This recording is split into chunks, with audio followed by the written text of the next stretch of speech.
Hello, everybody. Welcome back to Short Pit, a NASCAR podcast. I'm your host, Kaleb and Chris. Alongside me, as usual, is my co-host, Chris Prince. Chris, how are you? I'm doing good this morning, as good as I can be anyway. How about you? Heard that. It is bright and early 7 a.m. on Thursday. That's right. And we obviously don't have a Cup Series race to talk about, but they were just at the Rockingham, the Rock in the lower series in trucks and O'Reilly Auto Parts series. So we'll have stuff to talk about there. We'll have some weekly awards, some weird stuff that happened during the week, some Talladega updates. Then we'll get into Bristol, the Bristol Spring Race. Then we'll get into DraftKings Eliminator Picks. It'll be super quick, nice, easy, comfortable listen. I hope you all had a fantastic Easter, and I hope that you're all looking forward to Bristol coming up.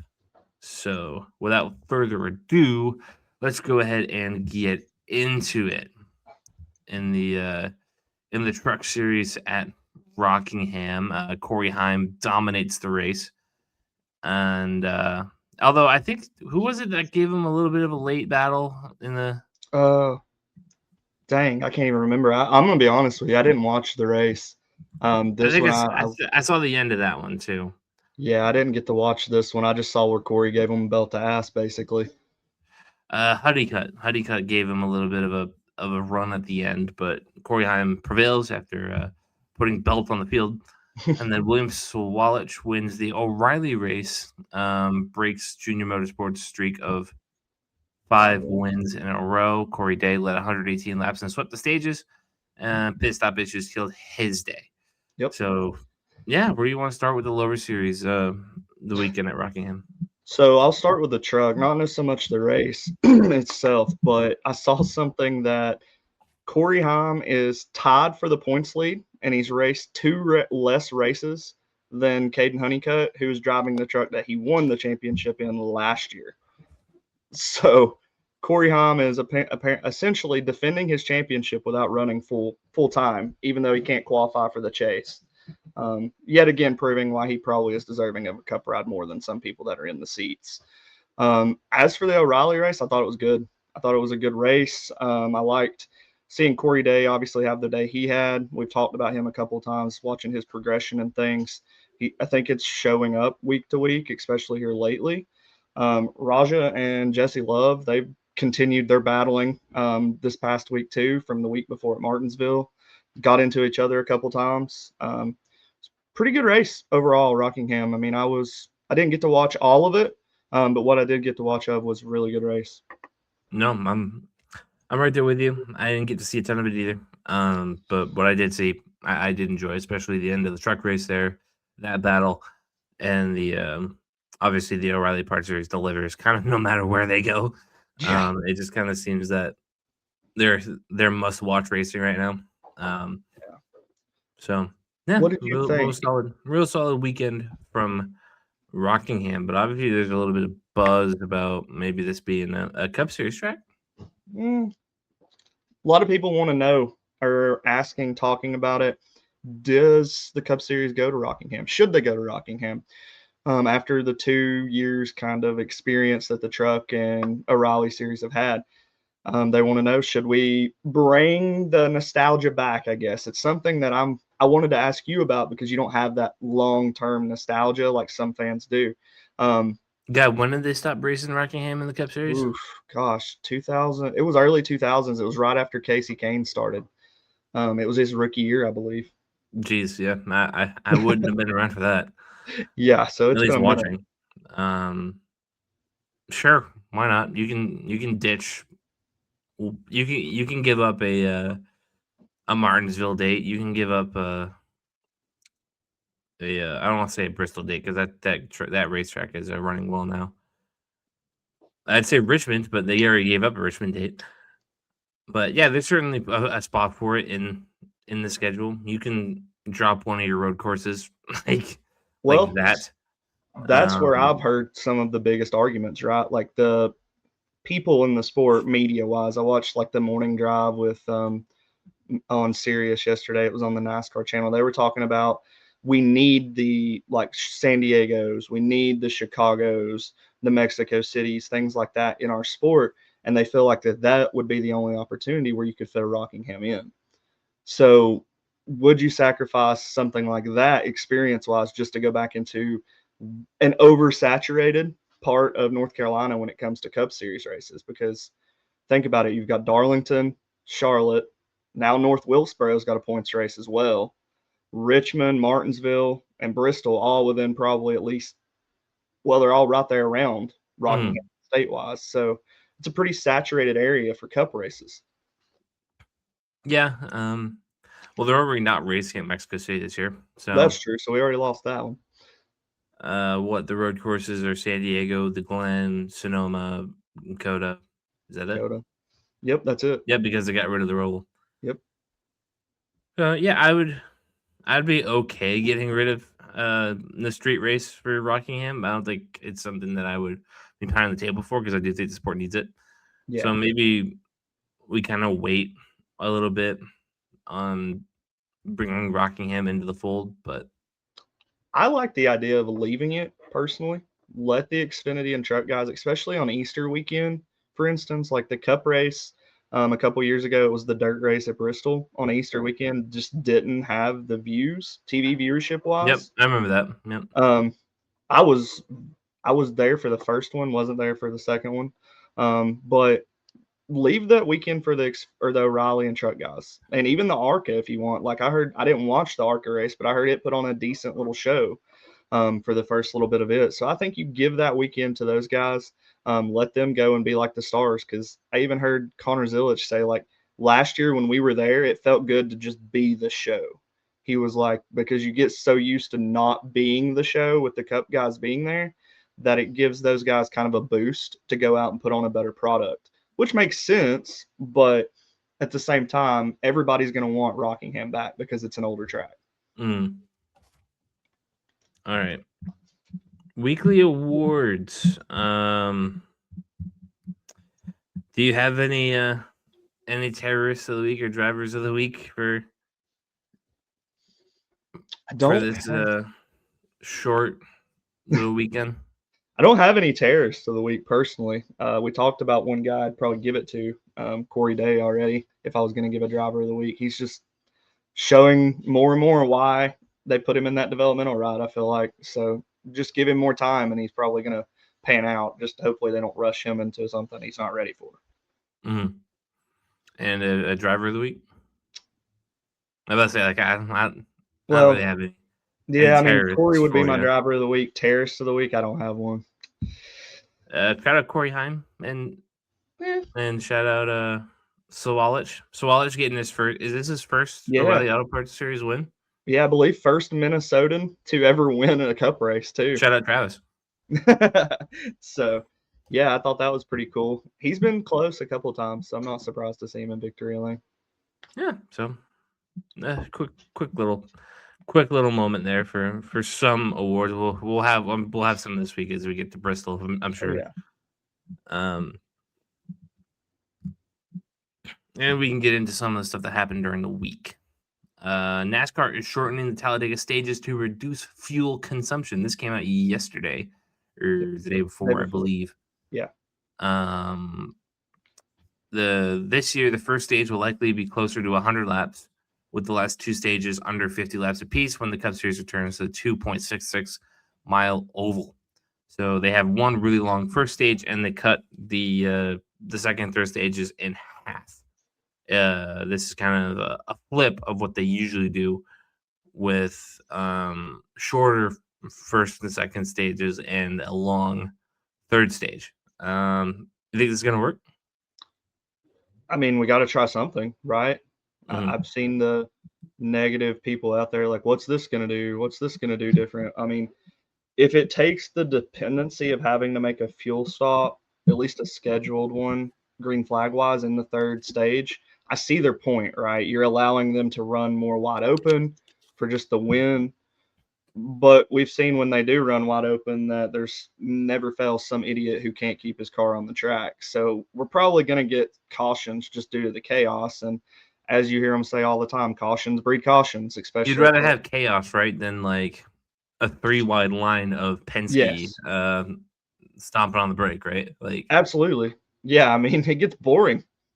I get it. When you flip over for a new fan, right, watching that, you're like, oh, wow, look at all these cars merged together. Gets old But quick. yeah, as a fan who knows it, it's old. So, I mean, why not throw something? I think this is probably the quickest experiment we can start with in this aspect, because they've even talked about testing the downforce and things, motor size, which brings back some good things for me anyway in Daytona next year. Mm. So like the testing part of the speed weeks where they go down and it's just a bunch of primer cars running laps. At least that's what it used to be, to get NASCAR season started. And a lot of people wanted that because we don't have a preseason besides the Clash. So that'll be a cool thing to get out of it. But I hope it works mainly because Talladega used to be a pretty fun track to watch, and it's been pretty boring overall because of the fuel saving recently, in my opinion. Yeah, we'll see if that makes a big change to anything Yeah, at the very least. we can all hope, right? Um, and okay, let me get the fucking time here. 11:26. 11:26. Cleetus back in the news again. Back in the news again. Not for anything despicable or anything like that. Well, some people might find it despicable. Some people find him despicable. I don't know. I don't know why. He was denied entry into the Talladega Auto Parts race after Rockingham, but he can still run ARCA. He's Yep. predicted to short tracks now in trucks and O'Reilly Auto Parts until further notice. You have in bold, good move, right? Is he really that bad? Ooh. Is he so bad that we have to restrict him from plate races? Well, his truck start went 6 laps before he spun out. Did he take anybody else with him? No, but he did have a pretty abysmal start to that Truck Series race at Daytona. His race at Rockingham in the O'Reilly Series race was pretty abysmal. Basically got into turn 1 too hot, spun out. He did that. He was kind of all over the track. So, I mean, yes and no, I guess. Like at the same time, he doesn't have much stock car experience. Like if you go watch like his YouTube page of any extent, it's drag cars. He's got some freaking awesome drag cars, but when you're going straight, it's a little different than running, 150, 160 into a curve. And then more or less putting him in a pack where he's going to be, drafting around that track. Publicity wise, it's not a good move, right? He brings eyes to the sport. Him and his buddy were in the ARCA race and had the most views an ARCA race has had in 10 years or something like that. It was some crazy stat. So I mean, he brings eyes, but performance wise and safety wise, it's probably smart. Yeah, let him get his feet under him as a stock car racer. All right, so he'll be just running short tracks. Just a short track. Other than ARCA, he gets to run that Talladega race. Well, where else are you gonna start? Yeah, you got to be able to have some experience. I was going to be I had to look into that one because I was like, why would you deny him Talladega when he ran Daytona? But NASCAR wants to see more, so they get what they want typically in this aspect. Yeah, the only time they don't get what they want is when they take on Michael Jordan, Denny Hamlin. Yeah, that backfired real well for him, as the conspiracy theorists say. No, if they actually got bent over, it gave them really good engines. That's right. All right, Bristol. They're in Bristol this weekend. You excited for that? I am. Bristol's one of my We favorite were obviously tracks. there for the night race. Right. The spring race the last couple of years, it seems to put on a really good show. Yeah. They seem to have figured out how to make tires die. Yeah. Down there in Thunder Valley. The truck race is on Friday at 7:50 at p.m. on FS1. Bush, Chastain, Seabell, Briscoe, and Stenhouse are all in the field. A couple of cool paint schemes. Briscoe's paint scheme is really cool. Frankie Muniz, you know him from Welcome in the Middle. Yep. Obviously, that reboot is coming out this week. Yeah, I think so. We're not a TV show podcast though, so. Okay, fuck me then. I guess I just won't talk about it. I don't keep up with those dates. I think that's coming out this weekend. In the 33. Unfortunately, he will be running 33rd as well. Yeah. And then the O'Reilly Auto Parts Series is at 7:48 p.m. Eastern on the CW. Surprised no Kyle Larson in the field for any of the lower series. But that's okay. What's your take on the lower series races in Bristol this weekend? I think it'll be Bristol. I mean, the truck race, Ham's going to be in it, but he's got a bunch of cup competition, so maybe we'll actually see a decent race there. O'Reilly's, I like that track. I think, we talked about this. Bristol's one of my favorite tracks. I'm a little biased when it comes to Bristol. But the O'Reilly's races have been put on, a show anywhere they go. So I'm not too worried about that. The biggest thing is like, I want to see how the tires hold up on Sunday because it's supposed to be hot, like track temp wise. Like, hey, you're skipping ahead. Yeah, I know, skipping ahead. I mean, it's going to be a good show. I hope anyway. I always hope when we go to Bristol. It's fucking almost 80 degrees. Yeah. That's hotter than when we went. Yeah. And we went closer to the dead of summer, as some call it in the South. So yeah, it's freaking what? A couple weeks after Labor Day? Yeah. So, I mean, I think it's Bristol. You got to go into Bristol knowing what to expect and hope that it meets those expectations and or exceeds them. I think Larson's due. We'll talk about that in a minute, though. Yeah, no, we'll let's get right into the Cup Series. Let's do it. Yeah, obviously, I'm a little surprised that there's no Kyle Larson in the lower series. He usually likes putting belts in the lower series at tracks like this in Homestead. Yeah. But no Larson in the lower series. Maybe they felt that he got his fix filling in for Alex a couple weeks ago, and I think Chase is racing the 88 this week, if I'm not mistaken. Chase Elliott is in the lower series? No, and you failed to mention that in the script? No, my bad. It's Raja this week. Chase runs next week. Because we're going to maybe not. I'm getting all mixed up. He races the fall Bristol. That's my bad. So he will be. Damn, we chose the wrong year to go to Bristol. I know, right? Yeah, he'll be in the fall Bristol race, it looks like. My bad.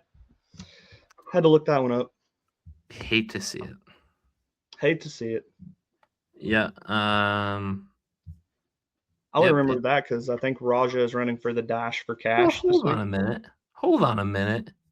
Is this Kyle Larson is in the Bristol race? Did he lose one because he had to fill in for Alex? I don't know. This is written in January. Okay. Yeah. Is Kyle Larson racing in O'Reilly this weekend? Yes. Kyle Larson is racing this weekend in the O'Reilly Auto Parts Series. Nice. What is you failed to write that down. I did fail to write that down. That's on me. For sure. F.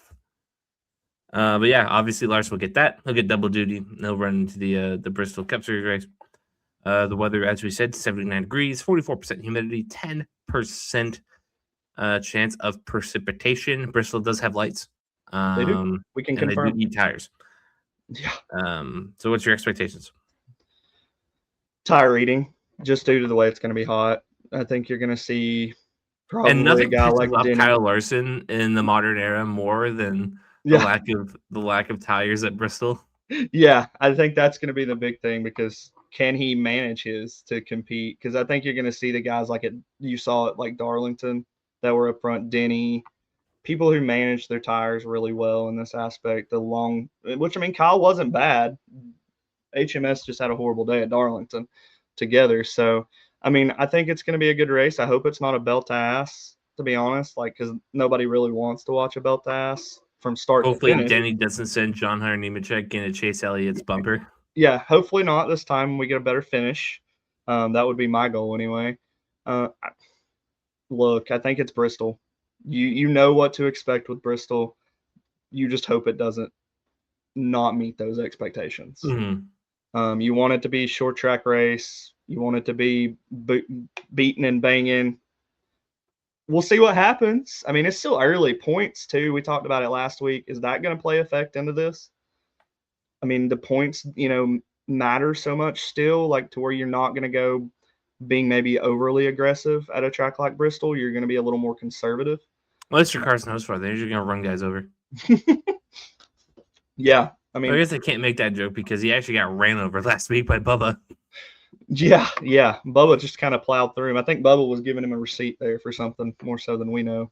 We'll see if he keeps on Maybe doing that. off But question for you. nope. Do you think that those higher series guys should run in the trucks and O'Reilly Yes, series? Why? because it's fun. One.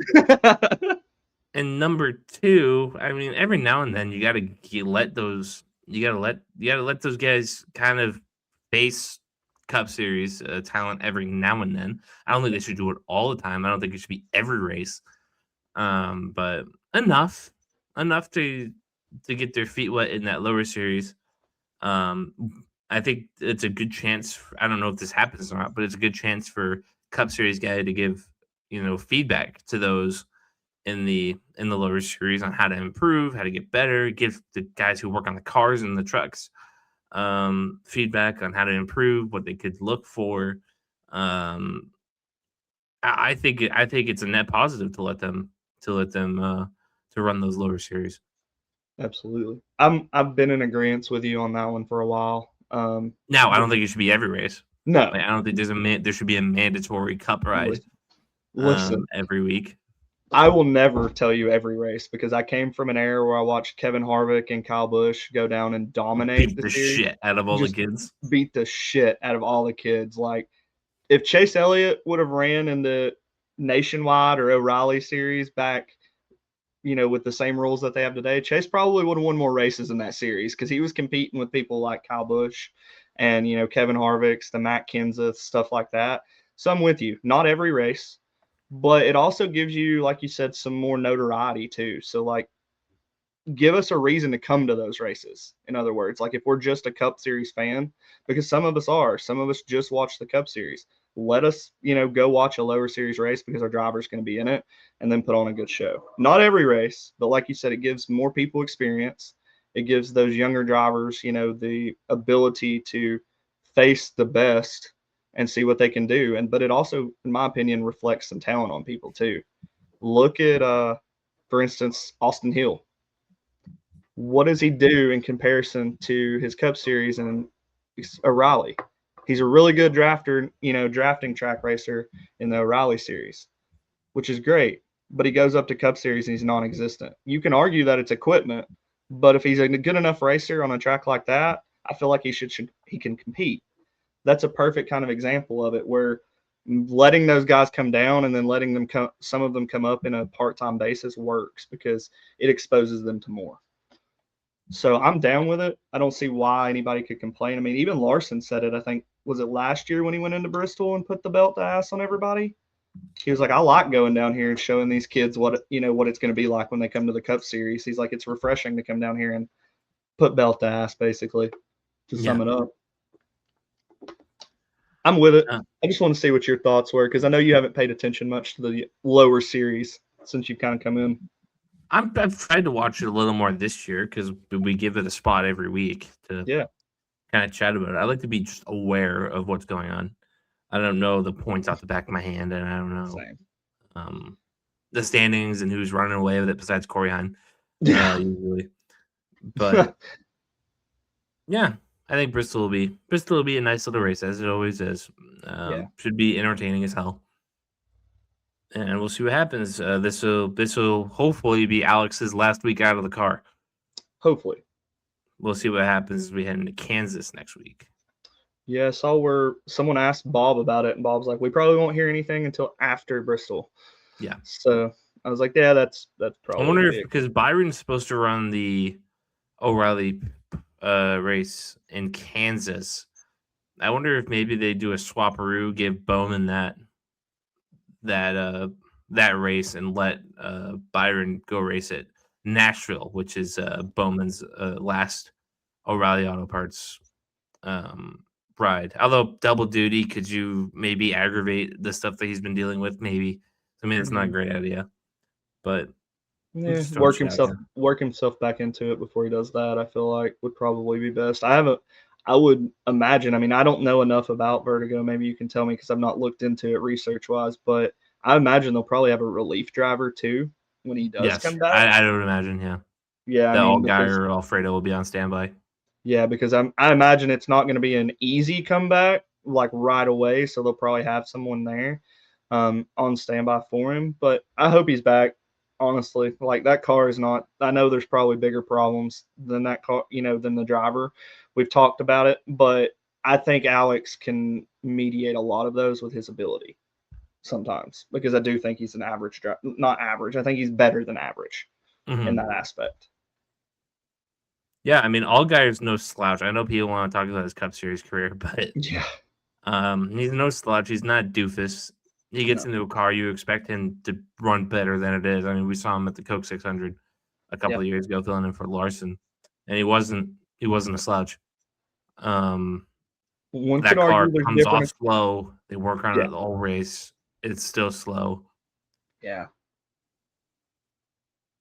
It's painful to watch. It's painful to watch, and then it's painful for everybody to blame Alex for it. You could arguably, like, which we said it before, right? Like, you give Alex a 1-year deal just because there's nobody better, right? If that's what he health-wise wants to do too. But I think that team is going to have some big overhauls, at least crew chief. You're supposed to have big overhauls this past season, and it didn't freaking work. Didn't do anything. I think, though, just with how we've saw how that team's running without Alex, I think you're going to see probably a bigger shakeup this offseason, if not beforehand. Like, if Alex comes back and that team's just tanking, I don't think Jeff Gordon or Mr. H is going to let him just sit there and spiral because while he may not make the chase, they still want that car to be successful. They still want that car to win races if it can. So I would see, changes coming if you don't see the performance change once Alex does get back. Yeah. All right. DraftKings flying right through it. We're still waiting on that sponsorship opportunity. Anybody wants to shoot us up? Any sports book out there that wants to sponsor our podcast, we'll happily listen, as will our wallets. Always. Any hat companies too? Yes, hat merchandise. Yeah. We were second round exits in the Belly Up Sports Tournament. I mean, that's got to count for something, right? That's right. It's got to count for something. By the way, crock is shit. We won the second time. Yeah, makes no sense to me. We won on one platform and lost on the other, so I really don't understand. Can we just keep it to one platform, guys? Yeah, we went on Instagram and Twitter. We should have just kept it on Twitter. We would have won if we would have just kept it on Twitter. Well, you see, it's just Big Belly Up that wants us to lose. That's all. That's it. We got groups, no head-to-heads. Oh, no head-to-heads. Sweet. Group A. Larson, Denny, Blaney, Bell. Bell's got really good average finish here, but I think that's partially due to his win last fall too.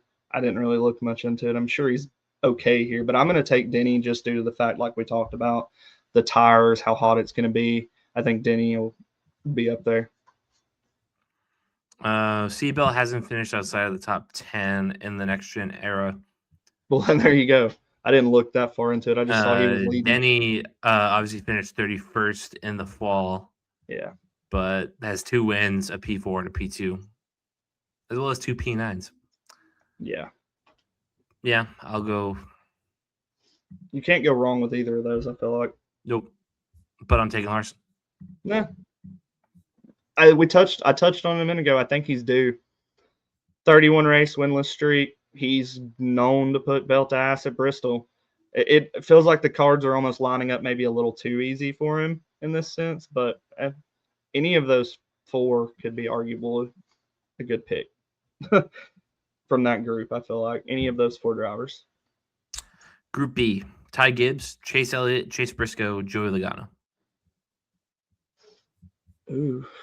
Ty Gibbs has been running fast. That's what I was going to say. Gibbs has been running fast, and he's not bad here average-wise, right? Nope. He is 4th among Cup Series regulars. He's got a P5, a P9, a P15, a P3, and a P10. Also leading 201 laps in the fall. Yeah. I don't remember that, but I mean, shit. I think the tires started to shred, and we just kind of forgot about him, to be honest, at that point. 201 laps is no slouch. Wait, what are the odds? What is Gibbs' odds, out of curiosity? He's the favorite plus 200. Give him to me at that. That's still good money. I think I like the way he's running. I'm actually not going to pick my boy here. No, shocker. I know, right? Group C. I'm with you. Group C, Brad, Hocevar, Reddick, Bush. Reddick's not Bush. Not Bush. Yeah. 10 years ago, maybe I would have went Bush there. No, Reddick's not historically been okay here either. I'll take Hocevar. Might as well. I mean, He ran really fast in the fall. Yeah, I could Holy see shit. Brad pulling out some veteran, BS out of his back pocket and getting us like a top 5, top 10. But even then, I don't think he's been great here recently. He was P2 in the spring, not in the spring, in the fall, obviously. Yeah. Gave Seabell that huge shove that just didn't work. Nothing. Otherwise, P16, P26, a P3, a P8, P13, P6. So I don't think he's a bad pick, but I'll take Hocevar. Hocevar's got the more upside, I feel like, there. Yeah. Group D, Boucher, Chastain, Wallace, Preece. Can I just pick an RFK car? I'm just going to say RFK there. No, give me Boucher. I think he can bounce back. Does he have the highest finish to them? No, that would belong to Ross. Yeah, I'm gonna take Boucher. I feel like he needs a bounce back week. He's not been not horrible anyway, right? Him and RFK scored you a bunch of points at Darlington. Needs to pick up the pace. Yeah, needs to pick up the pace. I'm with you. Yeah, only because I'll take Boucher as well. I went with Preece at Darlington and Martinsville in a sense on those picks. Man, they both backfired, so I'm not giving him his short track prowess benefit of the doubt this week. All right, we got some fun parlays. Winners Circle Party. Back all 2026 race winners to rack up a top 10 at Bristol. Hamlin to top 10, Blaney to top 10, Elliott to top 10, Reddick to top 10, plus 629. I don't hate that. I like it. Yeah, I mean, other than Reddick would be my only concern there, but even then, Reddick's been running good this year, well, in comparison. So, yeah, Reddick at Bristol has not had a top 10 since 2020. Yeah. Yikes. That'd be my only concern.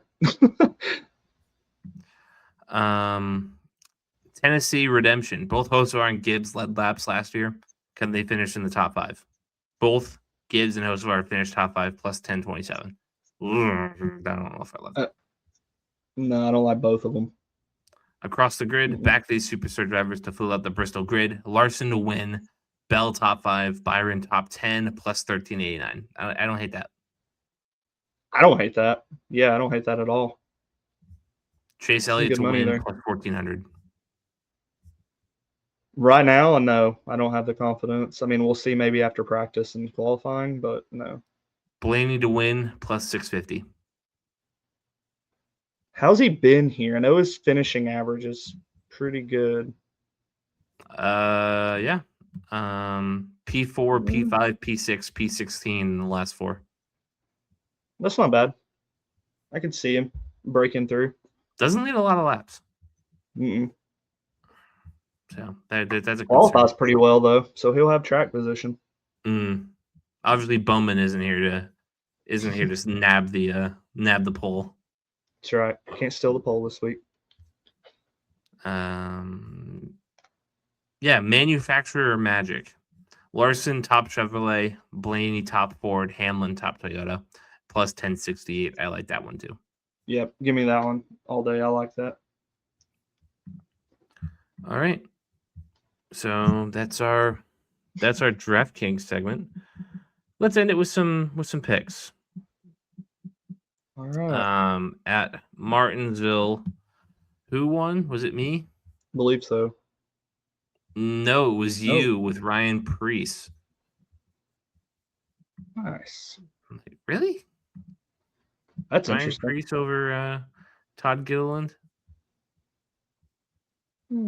Yeah, by a lot. 12th to 23rd. All right. So I have to pick first here at Bristol.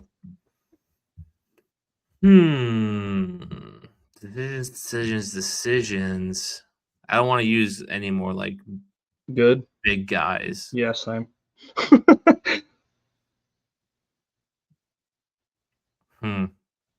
I'll take. Have I used him yet? Who? I have not, but I kind of want to save him for a road course. Nope, I'm not gonna use Ty Gibbs. I've already used him, so I'm good there. Yep, I'm gonna save him for a road course. I would have taken Bowman here. Obviously can't do that.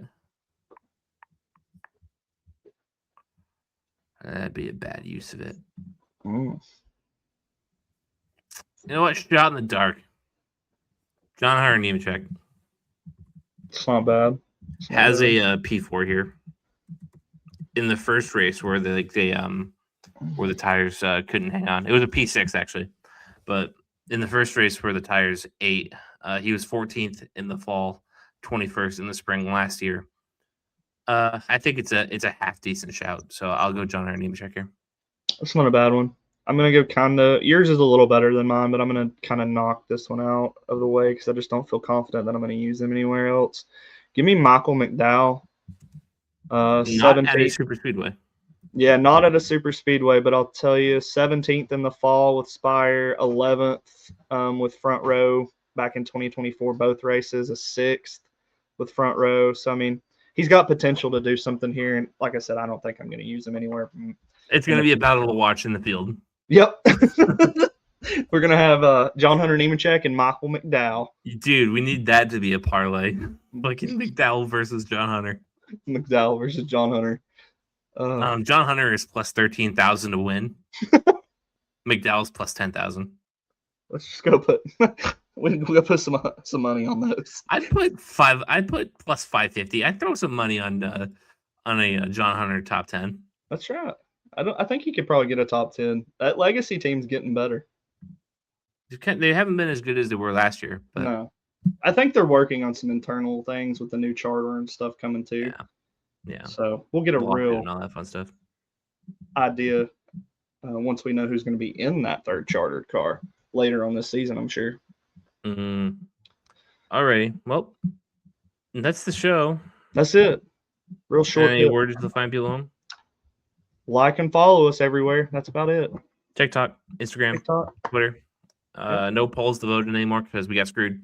And we'll be back next week for a full slate of a review and a preview. Woohoo! But thank you all for watching. We'll see you all next week. See you then.